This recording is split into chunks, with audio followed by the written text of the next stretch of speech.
so sick of you dumping into D. And I'll tell you what, I'm coming to your door.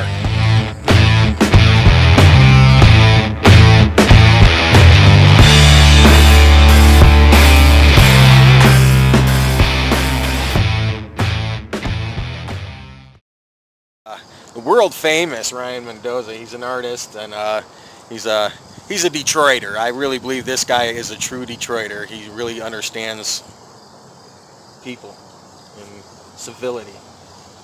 And I'm happy to know you. So what we're going to do is we're going to talk about his impression of these U of M students from the Ross Business of School, and where it led to for John O'Malley and his situation here. So I'm going to leave it to you. When I first came out here, these houses were in a desperate state, and they were full of all kinds of garbage, and they were one of them had water problems. It had been flooded out, and there's black mold everywhere. And you know, it takes a kind of courage to come out here to Brightmoor, and you have to encounter the truth, which is not pretty. And then it takes a kind of conviction to actually go into the house and actually help somebody. And Johnny O couldn't do this himself at that point in time, but now, if you look over there, Johnny O walking around, he's looking pretty good. I mean, thanks to these kids, they inspired me. Had the houses been the way they were, and I had just met Johnny just like that, I probably would have had a much more difficult time imagining making an art project. They actually did the hard part. I did the easy part. I was standing back and just pointing fingers, but they actually, along with you, were actually doing the legwork. They actually stripped these buildings out so that they could be made into something beautiful. And you can still see the remnants here of the art project. It looks more artistic now than it did when it was a White House. And you see the results of their actions here, because when it became an art project, then that was the spotlight was on these buildings, and thanks to the spotlight and thanks to you, we got the end result is this: the building came down. And that's what we went for, right? Right. This that is, was this the is whole true idea. deal. I mean, we could really care less about these two poor choices for candidates, but that was the net effect of what we really wanted to accomplish here: is put a spotlight on our troubles and have an effect. And we're having an effect here, aren't we? Yeah. And I really appreciate that you called me a Detroiter, because everybody's been calling me an outsider. Oh, dude. So you know what? They don't know you. You know what? And you're on a really good step for people to get to know you, because you're in our news streams here in Michigan. People are starting to catch on, and I think they're going to see who you are as a person. I think he's a testament to what a true Detroiter is. He doesn't care about color. He doesn't care about creed. He cares about civility, and that's something he's going to go ahead and do. Tell him a little bit about your Rosa Parks deal, because I think this is going to be huge news for the international community, and a chance for them to hear her voice and her story, because I think she's an important role and an important Detroiter as well. She wasn't born a Detroiter, but she was truly a Detroiter. Well, I had the privilege of being introduced to Rhea Macaulay, and Rhea Macaulay is the closest living blood relative of Rosa Parks. Rosa Parks was born Rosa Macaulay Parks, so she married into the name Parks, but she was born in Macaulay. And she has no blood relatives on the Parks side. Okay. So her only blood relatives are on the Macaulay side. So she's Rosa Parks is actually more of a Macaulay, in a way, than a Parks, if you will. And this house was a house she lived in. We're talking about the house on South Deacon Street. Yep. It's a house that she lived in for 2 years, from 1957, 1959, and then it went into a state of abandon. And then it got on the demo list, and then the demolition companies, the city was ready to tear it down rather than to restore it. Rhea spent her own money, and Rhea's not an enormously wealthy person. No. And she spent her own money to get it off the list, and she extended herself to everybody imaginable in order to, and she doesn't want to, she's very delicate. She doesn't want to get anybody into trouble. She doesn't want to embarrass anybody. but I tell you, she extended herself to everybody. Mhm. And she begged basically the city to help her. And they said they didn't want to. This was not something that they wanted to get involved in. They didn't care Mhm. enough about the house that Rosa Parks lived in to help restore it. Right. So Well, it was essentially just going to be loaded onto a container exactly. and tossed in the dump. Right. So. And that for me, when I came over here, and this is a little bit more heady, but I read this book, Fahrenheit 451, as I was coming over here, and it doesn't have anything to do with civil rights. It has nothing to do with racism or anything, but it has to do with truth. And in the book, Fahrenheit 451, a couple key bits of information. Fahrenheit 451 is the temperature at which paper burns. Now, this was written in 1950 something, so it's actually 440 degrees. Now, scientists have proven it's 440 degrees, but let's just ignore that fact. Okay. Fahrenheit 451, temperature at which books burn. A book is a place where somebody has saved the things that they think are important. Mm-hmm. It's a receptacle. It's a place where it's like a little bank vault where your ideas are held and to not be forgotten. How much more important is a house to a book? This is a place where you put all of your memories. Right. So the idea that the government wouldn't care to save and preserve the house Rosa Parks lived in for several years after she moved out of Alabama, Mm-hmm. it seems like a book burning to me. It seems like they're more interested in just discarding the memory than to actually face up to it. Fortunately, we managed to save the house, and now this house cannot be forgotten. Tell me about that process of the house. It was a little hairy, wasn't it? Well, I was working with you and with Titus mainly on the deconstruction of the house, and I was let's say the more slender candidate to go on the roof, and I have fear of heights, so getting up there and taking apart the roof was an adventure. But 18 days later, thanks in great part to you and to Titus and Titus rocks. yeah, he's like 4 guys. Yeah. And he really helped me. And there was a couple other guys. Orlando. And Joe that came out. Yeah, and Joe, that's right. Joe Yeah. was out there. And a guy named Ryan was actually out there. yeah. And he was super important. Right on. Yeah, he was. Yeah, he was super important. Right. And Ann across the street. Oh, Miss yes. Ann. Can't forget Miss Ann. Yeah, can't forget Miss Ann.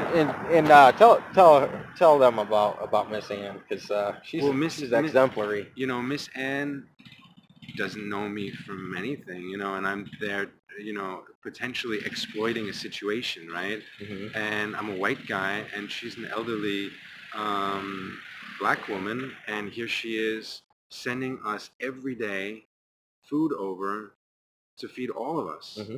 without expecting anything in return. Right.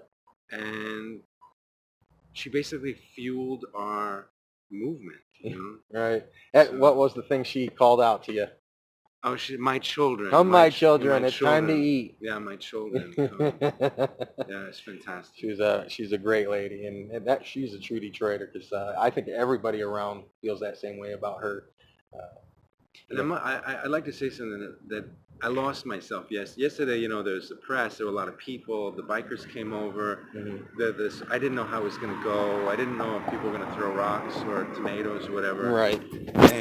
And what happened was that a lot of people were there, and it was actually going quite well. And and then all of a sudden there was a microphone, and there was a microphone in my face, and I don't feel enormously comfortable at times with, my mind is scattered. I'm thinking about a million things, and I forgot to mention Miss Ann in all of the monologue about the importance of the piece. The person who was maybe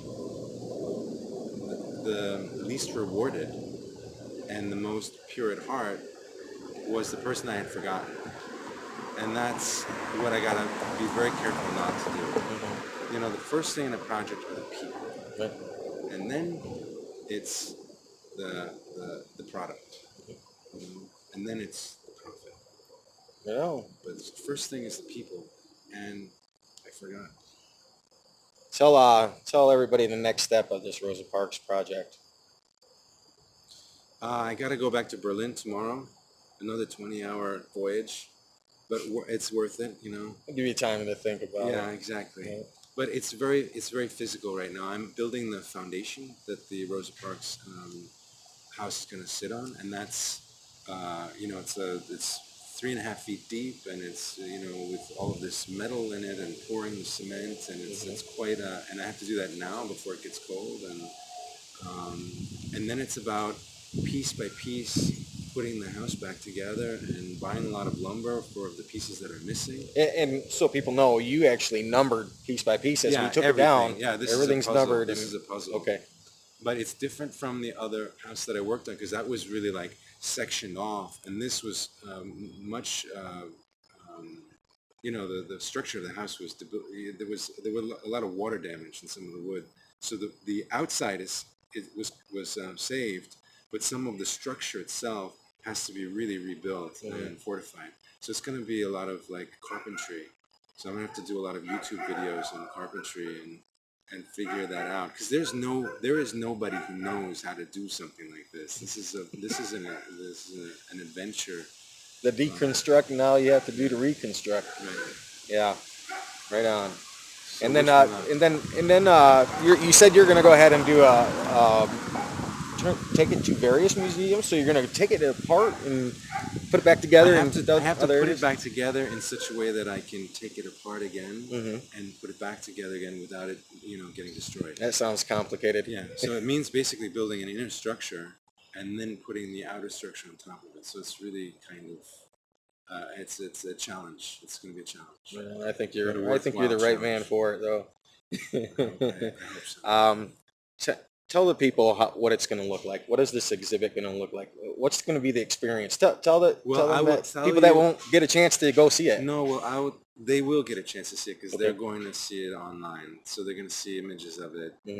But I will tell you that I'm not going to tell you because this has to have an unveiling, and the process of figuring out with an artwork what is to be materialized, you don't really know as an artist what the end result is going to be. You have a good idea maybe, but in order to get there, you have to go over hurdles. Right. So I've already been through a series of hurdles. Yesterday was the biggest hurdle in this entire project, and that was public opinion. What do people think? And yesterday it was such a magical moment. Everybody was illuminated. Everybody was on fire yesterday. It was like, I don't know, I guess it's what religious people feel when they go to church and everybody's fainting and there's healing processes going on, Right. It was really a moment of genuine unity, Yeah, especially with the Macaulays all coming out, and the sisters all came out. Yep. To support Rhea, and that was it was really important. Yeah, it looked like it. But tell me about the mindset that you're going to have when you put it back together. What's going to motivate you to respect and Rosa Parks and the people of Detroit with the process? Well, after yesterday, now that it's established basically